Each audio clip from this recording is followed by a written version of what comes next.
Hey travelers, Mag and I here on day 268 of our trip around the United States.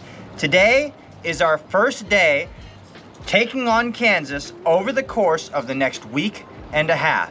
For our first day, we're supposed to be taking on the Kansas Great State GeoArt, which consists of 105 geocaches hidden in a GeoArt in the shape of the state of Kansas, one cache each to represent each county in the state. We actually did some of that last night. We ended up doing about 24 of them after we closed out our night before we decided to call it a day.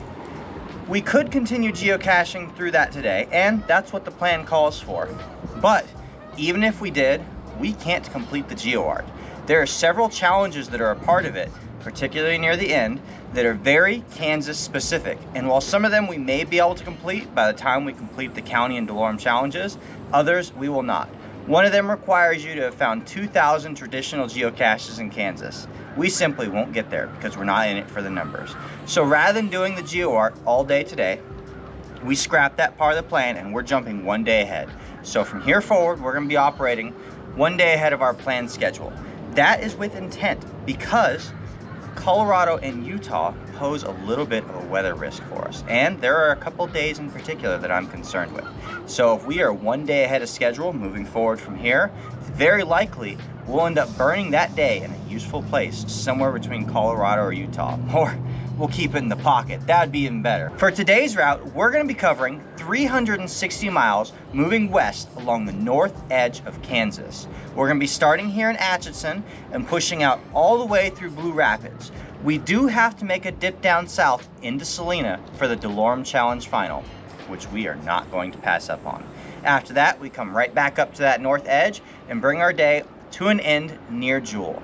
Let's get out there and see what today, our first day of Kansas, has in store. Come on, let's go. We begin our trek through Kansas in the city of Atchison, the county seat of Atchison County with a population of about 10,000 people. Founded in 1854, the city is located in the far northeast corner of the state and is named in honor of Missouri Senator David Rice Atchison, who played a critical role in the formation of the city within the brand new established Kansas Territory. This city also served as the original eastern terminus for the Atchison, Topeka, and Santa Fe railways. It is exactly the kind of place, while staring out along the banks of the Missouri River, you could imagine yourself flying out into the great unknown. Which is exactly what Amelia Earhart did here from her childhood home, facing out over the Missouri River. And no visit to Atchison can be considered complete without making the trip to the childhood home turned museum of this pioneer in aviation history. Still an inspiration almost 100 years after her disappearance. Heading west out of the city, we come across a couple of interesting pieces of local history, starting with the Battle of the Spurs that took place back in January 31st of 1859. So named because John Brown, leading a group of slaves to freedom, caused the group trying to capture them to turn and flee, putting spurs to their horses. Then, we stumble across the Shoe Tree, started by John Kissel all the way back in the 1980s. Over the last 4 decades, the tree has collected and respectively shed shoes from people who have visited from all over the world to see this site. And somewhere on this tree, hidden just inside of one of these shoes, is the geocache we came here to find for the county. Eventually, we found ourselves floating into Blue Rapids in Marshall County with a population of just under 1,000 people. Located at the junctions of the Big and Little Blue Rivers, this is the only Blue Rapids to be found within the United States. In the middle of the town square, we drop in to visit the Monument to the Ice Age, dedicated in 2012. The monument celebrates the rich history of the area, the geological history that is. The landscape was formed by the glaciers of the previous ice age, leaving in their wake gravel deposits, rich soils, and an abundance of natural resources. The monument honors that ancient geological heritage by teaching about the Ice Age times, continental glaciers, and Sioux Quartzite glacial erratics, which are the oldest rocks in Kansas. Of course, calling this a town square at all may be a bit misleading, as this is the only round town square to be found within Kansas. While every other town and city scattered throughout the state that features a town square features a square town square, this city decided to be different by making things in a circle. That town square turn circle had us turning in circles as well as we began to seek out the geocaches we needed to find for the counties and pages for the day. Somehow, we managed to come across several ground zeros that not only gave us an opportunity for a short walk and a great view, but an ammo can to find at the end of our search, which is always appreciated. Some of the caches that we picked, though, took the term pick maybe just a little too literally. This is both one of the funniest and grossest nanos I've come across.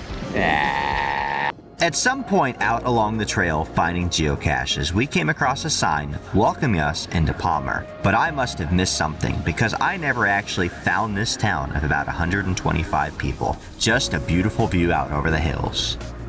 On our jaunt south towards Salina, we stop into Clay Center, the county seat of Clay County with a population of about 4,200 people. First settled in 1862, this city is named for its position near the geographical center of Clay County. As we like to do with any county seat when the opportunity presents itself, we start our tour of the town right at the county courthouse. Situated on a much more traditional town square than Blue Rapids, it offered several veterans memorials and murals scattered about the area. Despite its small size, we found that there was actually a lot to discover here in the town, starting with its 3 beautiful parks. As we zipped around town making finds, we also happened to spot a zoo, a library, a beautiful golf course, retail and specialty stores, and even a municipal airport.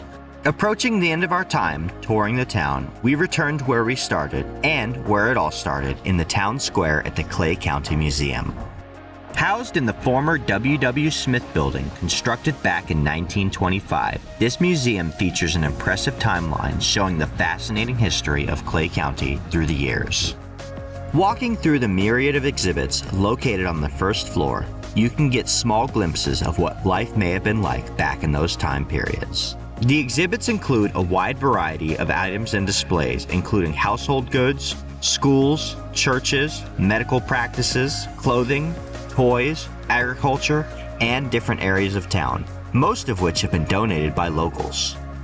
We enjoyed perusing our way through the exhibits until, near the back of the first floor, we located some phones that were, quite literally, asking us to pick them up and play with them. I must oblige. You know I had to check. As we drop down from Clay Center on the road towards Salina, let's stop off and make a few finds along the way.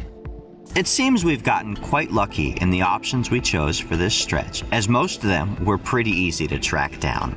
And at least one of them was doing its absolute best in the blowing wind to gain my attention and ensure that I would not walk away without the find. All was going well with our finds right up until we reached Salina, searched the ground zero for the DeLorme challenge, and were surprised not to be able to find it.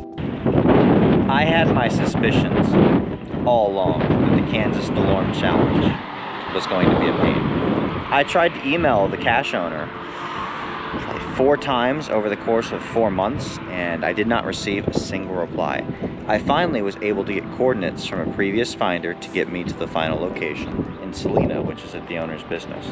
And after searching around here for about an hour, I've come to the unmistakable conclusion that the geocache is not located outside the business, but inside the business. What this means to me is I won't be able to get it today. I need to wait around until tomorrow morning, or I need to come back.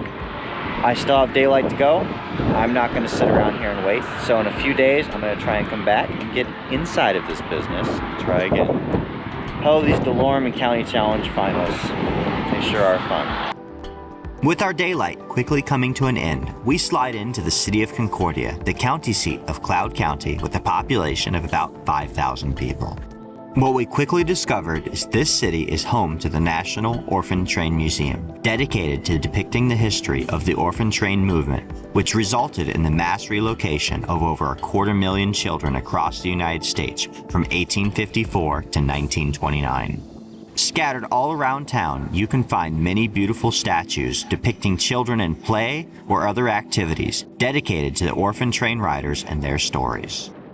Atchinson and I would spend the remainder of our daylight here, getting to know the individual stories of these orphans. All right, it looks like that is going to do it for our first day spent here traveling through the state of Kansas. We began our morning in Atchinson, the birthplace of Amelia Earhart, and from there we began to head west throughout the day. We got a good tour of Blue Rapids as well as Clay Center, and we're running on time throughout the day right up until we decided to take on the DeLorme Challenge Final in Salina.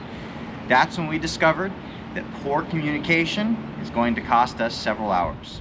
That's the time difference from today, because we're ending right here in Concordia and we're still about 2 counties behind of where we want to end our day.